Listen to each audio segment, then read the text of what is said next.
Bago pa ang Shopee at Amazon, mayroon ng global trade na nagpabago sa takbo ng mundo. At ang sentro nito, ang Maynila. Sa loob ng mahigit 2 siglo, ang ating pantalan ang naging tulay na nagdugtong sa silangan at kanluran. Mula 1565 hanggang 1815, ang mga dambuhalang Manila Galleons ay naglakbay sa pagitan ng Maynila at Acapulco, Mexico. Ang mga barkong ito ay punong-puno ng mga telang sutla o silk mula sa China at mga pampalasa mula sa Timog Silangang Asya.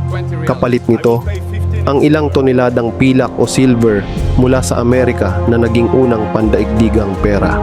Hindi biro ang pagtawid sa Pasipiko.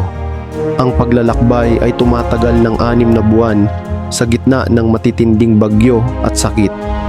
Pero ang kapalit ay sadyang world-changing. Dito pumasok sa bansa ang mga pagkaing itinuturing nating Pinoy ngayon, gaya ng mais, kamatis at pinya. Ang Maynila ang naging unang global city kung saan nagtagpo ang iba't ibang lahi at kultura. Ang Manila Galleon ay hindi lang kwento ng kalakalan, ito ay kwento ng ating koneksyon sa mundo.